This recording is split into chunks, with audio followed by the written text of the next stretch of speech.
What is up, everybody? Ray and Brennan here with another episode from Franchise Tag Fantasy Football. Boy, do we got a whole new series for you guys coming up. We're going to be doing a divisional breakdown of each division and telling you guys what we think about their fantasy moves, what we think about their offseason moves, and how that's going to affect you winning your league. Brennan. Yes, sir. We do have some pretty big news from just us in general. Yeah. We're going to be partnering here with the Fantasy Football Advice Forum. If you guys want to go check out a premium page and you guys want to get real advice from real people and be a part of a pretty cool community, and we're going to be in there too, chopping it up, giving you guys real advice, hit up this fantasyfootballadviceforum.com and we'll see you there. You know, let them know that we sent you. Let them know. Let them know. Brennan. Yes, sir. What do you got for us on news? So the only real news I have is that DeAndre Hopkins is visiting the Titans this Sunday. I mean, it's kind of weird for him to be going there after expressing his top 5 quarterbacks, and Ryan Tannehill and Will Levis were not one of them. So pretty interesting. Maybe Malik Taylor was. I mean, Malik Willis. Oh, Malik Willis. I didn't even remember his name. I mean, obviously, I think all the fantasy community would not, really like him to go there. Even as a Colts fan, I would not like him to go there. So I think it would be very weird after him expressing he wants to go to a contender. And I don't view the Titans as a contender as much as like someone like the Chiefs or the Bills or something of that sort. Yeah. So where would you rank D-Hop right now? Like, say you're doing a fantasy draft, or you're doing like just some mock drafts, getting ready for real fantasy football season. Where would you like to take him? What is his ADP? Where do you think that he could finish in the top 24 if he could get there, if he signed with the Titans? So his current ADP is pick 43, and that's like the 3rd round, 7th overall pick in that round. That's a little too rich for my blood because he's like going around guys like, Chris Olave, Keenan Allen, just other guys like that, like Terry McLaurin, Chris Godwin, DJ Moore. I'm a little still like, I think at like pick, so DJ Moore is going around pick 53. I think he right around there is where I'd feel pretty comfortable with him, not knowing what team he's on. That's where I'd feel comfortable. Now, if I knew his team, it'd be different. Obviously, we can change the landscape of things, but yeah, pick 53 is right where I'd feel pretty comfortable with him. So he lands in the Titans. Would you rather have DJ Moore or DeAndre Hopkins? That's pretty tough. I think it's a pretty good scenario if that was the case. I think I'd still go D-Hop. I think I'd pick D-Hop over DJ Moore. See, if you're believing the hype right now, DJ Moore's hype is on the moon right now. They're just hyping him up for days, and I kind of believe it because we've already seen like DJ Moore is the real deal, but like maybe he could really be with Justin Fields, and maybe because Justin Fields didn't have anybody to throw to, maybe this is it. Who knows, right? Who knows? This is all speculation. We're in the offseason, guys. Just throwing things at a wall right now, right? Hey, we're almost there. It's like 93 days till kickoff? 92? It's not like you're counting or anything like that. That'd be crazy. Who would count? That's crazy. Who would count? It's not like I'm already doing mock drafts and things like that. That'd be wild. Wild. Absurd. Brennan, do you have any other news for us, or is that pretty much it? That's pretty much it. Only other news I saw is that Ramondre Stevenson said he's the guy, which obviously we knew that when they didn't draft anybody, and Damian Harris went to their co-rival of Buffalo. So now, speaking of, this is a quick question for you and the listenership. I want to see you guys hit the comments. Let us know what you guys think. I'm really intrigued by this. We did a mock draft with Fantasy Football Advice Forum last night, and I had Damian Harris as my RB2 in a 0 RB. I got the Patrick Mahomes and Travis Kelce stack, so I had Patrick Mahomes, Garrett Wilson, and Travis Kelce. It was real nice. Team. So I wanted to see what you thought of. Do you feel comfortable having Damian Harris as your RB2? Yeah, I think, with him being in Buffalo, obviously Josh Allen is like the primary runner, but like I think with going with the 0 RB strategy the way you did, Damian Harris is the RB1 there. It's not James Cook, it's Damian Harris, and Singletary left, obviously. Hopefully. The Texans. Yeah, and so I'd be pretty comfortable. Like he's a pretty good strategy for 0 RB. So yeah, he was him and DeAndre Swift There were targets for me in zero RBs. They ended up falling to me pretty late, and I think that's something to maybe kind of put in your back pocket, save for later, see if it kind of pans out that way. Because I think you're fine if you got a stacked receiving core or you hit on a big. Sorry about that technical difficulty. We got to cut that part out real fast. So, Brennan, you were saying that you'd like Damian Harris as a zero RB strategy guy. Yeah, I'd be pretty comfortable with him. It's not like he's probably not like my super top choice, but like I wouldn't be opposed to having him as like my zero RB. Like, I mean, there's other guys that I would prefer, but like if I got left with him, it's like depending on where you got him, he probably got him at a pretty good value, so it wouldn't be super crazy. And you said you have him with Swift, so like the upside with Swift is pretty absurd right now with him. Yeah, and I've been targeting Jahmyr Gibbs too a lot because if you go into zero RB, he'll be there at the back of the fourth or the beginning of the fourth. He'll be there. Yeah, Gibbs Probably. ADP is at 55, so it's late. It's back of it's about the back of the fourth. So Yeah, he'll be there. Yeah. So I like that move too. He'll be a PPR machine. All right, so Brendan, you want to jump into these divisional breakdowns? Yes, I do. So we're going to be covering the North for both AFC and NFC, but we'll start with the AFC first, and I'll start from basically from where they finished last year, from fourth to first. So our first team up is the Cleveland Browns. Their current win total from DraftKings is set to 9.5.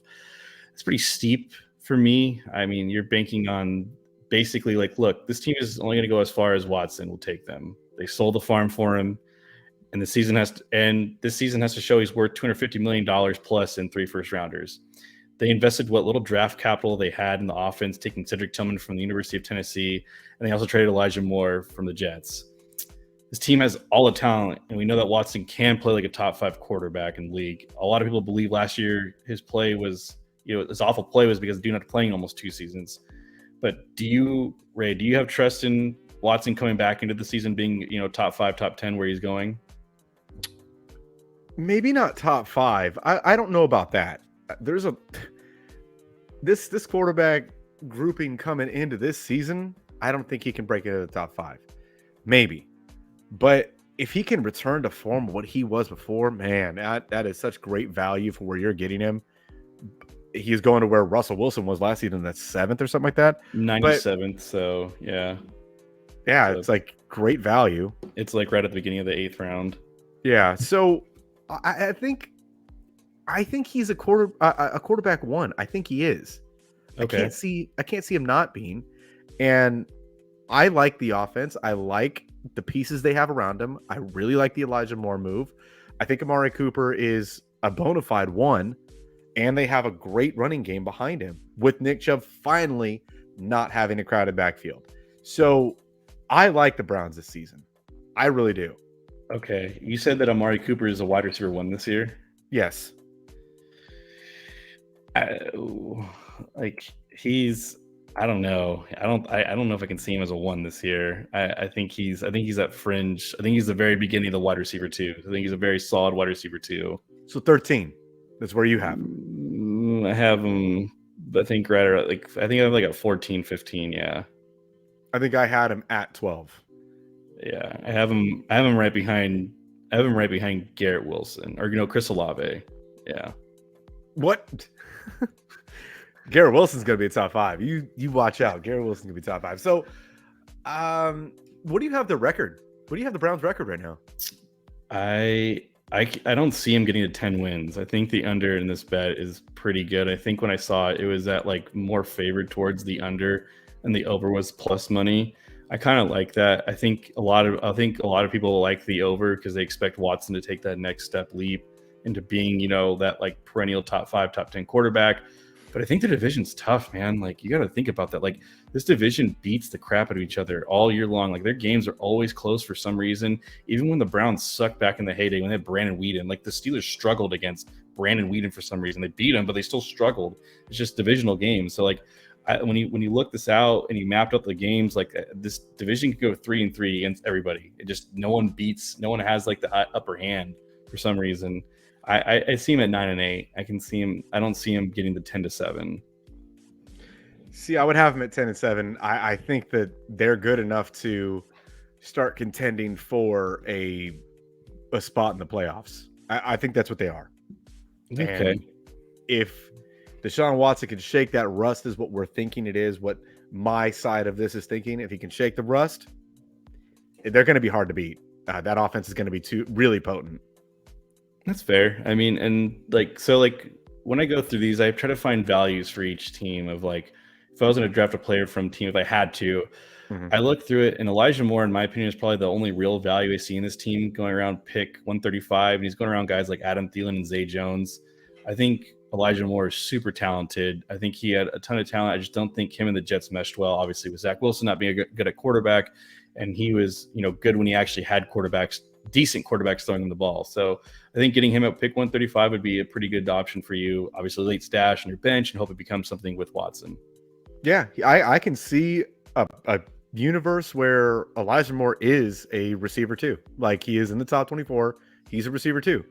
And next season, we're going to be talking about like, oh, how did we not see this coming? The talent was there.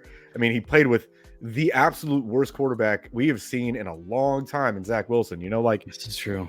What do you expect out of that? And Yeah. Deshaun Watson is, even at his worst, better than whatever Zach Wilson was. Yeah, so I agree. I can only see the plus side to it. I would also like to give like a little quick like sidebar of that. I think Nick Chubb's value is great. He went in the second round last night in a 12-man mock draft. So I thought that was pretty good value. Like pick 16. Yeah, he's like, yeah. I still think like at the rankings I'm looking at for myself, like I'd still have like Breece Hall and Ramondre over him just slightly, and just depending on the format of the league, it's typically half PPR is what I play, or PPR. So I'd still rather have Ramondre or Breece Hall ahead of Nick Chubb. So see, I would be opposite, but I'm a big Chubb guy here. Chubb guy. You're a big Chubb guy. Big Chubb guy. All right, Brendan. So what do we got next? So the team that finished second to last, and this is the Pittsburgh Steelers, which their current win total set to 8.5. And I think that's a lock as it can be. You can't keep doubting Tomlin. The dude is a top 3 coach, and he makes it work with just the worst quarterbacks possible. So them getting 9 wins is always, in my opinion, possible. So I don't know what he does. He just wills this team to victories. It's crazy. Oh, you say something right? I don't know if you were going to say something. I was getting ready for you to be done. That's my apologies. Yeah, but Kenny Pickett gets a full season behind center, and I think he's going to show progression. I understand his rookie season was rough, but that's typically the norm for most rookies. It's very rare for rookies just to light the world on fire. The team invested this offseason, then draft to beef up the O-line and, with all the free agent moves. So I think this will help Pickett, but also Najee. I think Najee will bounce back to be an RB1 like he was his rookie season. He's going around pick 27, so I think it's a pretty good value for him. So another one that's kind of wild for value purposes is that the Steelers not only invested in O-line, but they also obtained Allen Robinson in trade from the Rams. I know it's kind of crazy where I'm getting at this. Just listen. He fell off last season, but the numbers showed he had no problem getting separation. He ranked 28th out of all wide receivers in getting separation, which is right around the same area as DK, Michael Pittman, and Keenan Allen. So if I'm taking a late flyer on someone, I wouldn't mind it being Allen Robinson. He's only 29, and I think he has a lot of football left. He's going around pick 169, which is right at the end of the 14th round. So it's just basically your last pick in some leagues. Okay. I can see where you're going at with that value for sure. I would counter that with only the fact that I think that George Pickens is going to take a step into the elite category. I really do. Like, you watched it last season, and it just jumped off the screen. That man was playing like man among boys. Some of the catches he made, I still don't understand how they came down with him. So I like, if you can get Allen Robinson the last pick of the draft, and let's say Deontay gets hurt, then now you're looking all right. You're looking fine, right? I think that's fine. And if he doesn't pan out, toss him to the wind. Doesn't matter. I would also like to say that if the offensive line is improved as what it should be, right, on paper, and Darnell Washington does actually pan out to be a starting caliber tight end, he's a great blocker. I think he's having another. Yeah, and I mean with some good speed, and he's got all the intangibles. Yeah. What I'm saying is that they've got 6 good linemen at their line panned out, and that's only going to help Najee and maybe Jalen Warren, and like you get ultra points for starting, deep shots or something. I don't know, but like whatever that would be. But no, I think that Najee take is nice. I like that, and I do like Najee this year. Yeah, I think just them investing in the O-line with their first round pick, they got like their solidified their tackle spot. So I like them. I think the Steelers actually I have them going to the playoffs this season. I think they'll make the playoffs this year. I don't know about all that. I don't know, man. I'm not a big Steelers fan. I think this team is actually more. I think they're just looked at differently just because of Kenny Pickett. I think Kenny Pickett takes a bigger step this season. That's so tough, though. Especially it's tough to say it too. It's tough to say it, but I do think the Steelers take a bigger step this season. On paper, the AFC North should be one of the toughest divisions in football. On paper, right now. Yes, I think they are. I'm telling you, I think the entire division go 3-3 against each other, and I wouldn't be surprised. So they all just say it because you're seeing 3-3. So because each team isn't a schmuck team, they're not. Yeah, they're all good in each of their own ways. So excited to watch some of these games for sure. I am. What do you got next? The next team is the Baltimore Ravens. Their current win total is set to 9.5. So this team made the right moves this offseason, signing Odell to a 1-year deal. Regardless of what you think of Odell, I think it's a great signing for them.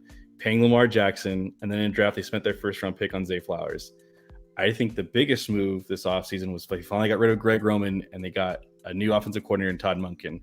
Todd's offense is purely relied on throwing a ton. So it'll be interesting to see Lamar throw more and run less than what he's done in previous years. Don't get me wrong. I think Lamar's still going to run the ball. It's what he does best. But I think we will see less design runs for Lamar. So when I looked at value again, this is a little weird. Mark Andrews going at pick 21. So that's a little too rich for my blood. And investing in a tight end that early that isn't named Travis Kelce. And obviously Travis Kelce goes in the first round. So Lamar is going at around pick 47. Honestly, if he's there, I can see myself owning a lot of stocks in Lamar this season. I think we're going to get him at a discount this season, in my opinion. I think we're seeing like Patrick Mahomes and guys like Josh Allen and Jalen Hurts going in the second to third round. I think Lamar can put up those numbers, what they do. He's done it before, obviously. So I think getting him, 2 rounds later is crazy. I think right now, yeah, Lamar is the one true piece because I think Mark Andrews' value to price is you're getting him at market value. You're not getting him at a discount. You're basically taking him at like where he's supposed to go, and that's fine. But like again, it's just too much to count on him to be right. And I'd rather get something else like Amon-Ra or just something else that category. I don't typically take tight ends early. And like I told you guys in the past, like I think Travis Kelce for me it would have to be a pick 12. It'd have to be there at pick 12 for me. I took him at pick 6 last night.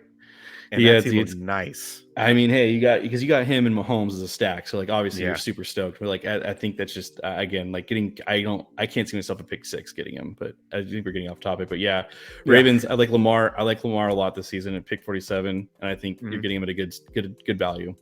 Yeah, I also like if you're going 0 RB, I do like J.K. Dobbins as well. He's there for you late, and most likely will fall. So could be 4. So like you're getting him right at the end of the 4th round. Yeah. So and he could fall to the 5th. People might be off of him like I am, really. But if you get him in the 5th as a 0 RB, that's pretty nice. Yeah. That's a pretty nice. That's a pretty nice piece of pie. Yeah. Nothing else for the Ravens though. I think that if it's not the Bengals, I really like the Ravens winning this division. I don't know why. I actually have the Ravens winning the division. That's my pick in this division. I am betting on their over of 9.5, and I have them winning division. I think they're plus money because the Bengals are favored. The Bengals got to be at 11 wins then. Well, gets to our next team, the Cincinnati Bengals. Their current win total is set to 11.5. I'm betting on the under. Just letting you know. I think 11 is right there. 12, like getting 12 wins in this division. And plus, who they play? They're going to play the Chiefs. They're going to play the Bills. They're going to play all the top teams. So, like, I think it's a little too steep. I'm not dissing the Bengals. I love Joe Burrow. Joe Burrow is so much fun to watch. But I just think 11 wins is like pretty steep. 12 is a lot. So again, the Bengals invested again in their O-line in this free agency by giving Orlando Brown a decent chunk of change, $64 million to be exact. But I'm glad the Bengals are making sure they keep their quarterback upright.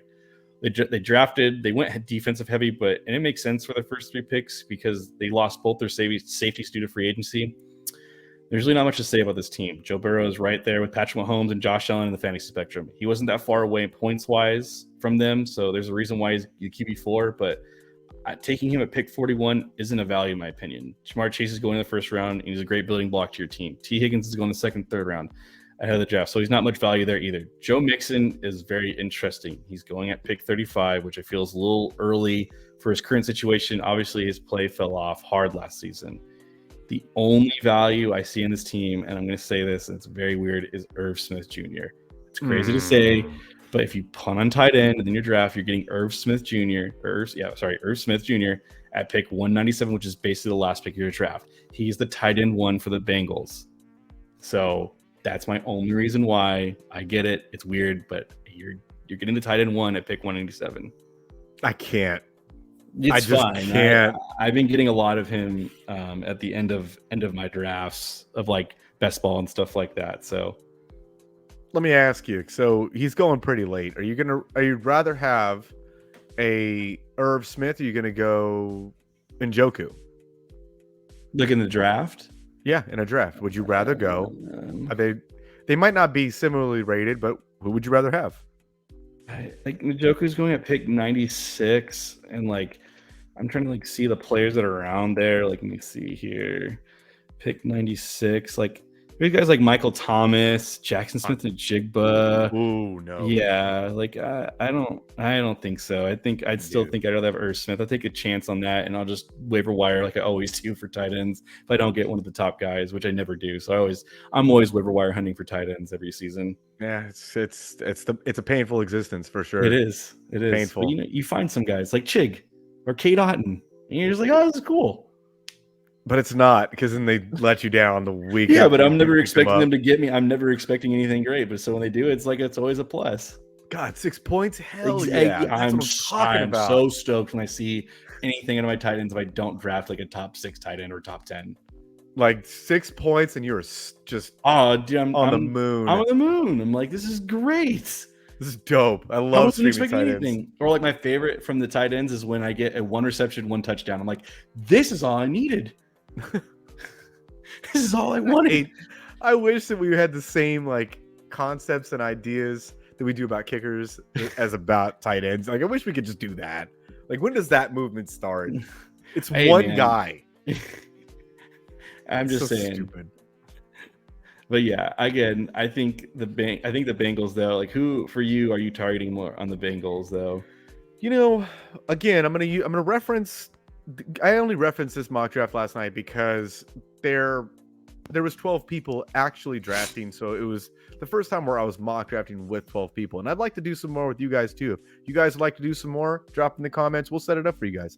But I think that honestly, Joe Burrow is a nice pickup, and he was at the back of the third. He was there, maybe the fourth. I think that's a good pickup. I think it's solid, and you're not hunting for a quarterback anymore. You're not streaming a quarterback anymore. It just sucks because you're giving up value in another place where you could get better. You know what I mean? Like you're giving up value to do it. But yeah, he's in a weird spot. I'm looking at him on sleepers. So he's going around guys like Keenan Allen, TJ Hawkinson, DeAndre Hopkins, George Kittle. So like I think I don't know. I could see myself taking him there instead of some other guys. It's not crazy, but like it's possible. I think I'd still take Lamar ahead of him though. I think in my rankings I'd probably take Lamar ahead of Joe Burrow. I think I'm only using Joe Burrow as that example because he's one of the very few realistic stacks that you could get with Jamar Chase and Joe Burrow. You could get that stack. You could, and then you would need a hope for Jamar Chase to have like that season though, like a Justin Jefferson type season, which is obviously in his realm. So yeah. But I think that's all we have for these divisional breakdowns for the AFC North. That's all I got for them. All right. Anything else, Brendan? Do you have anything else for the people? I do not.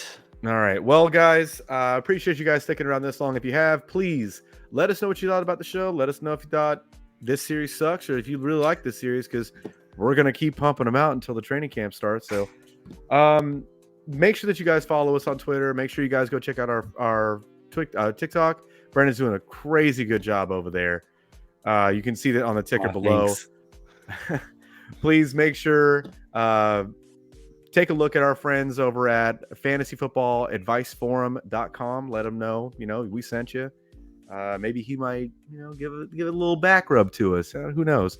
And until next time, guys, we'll see you later.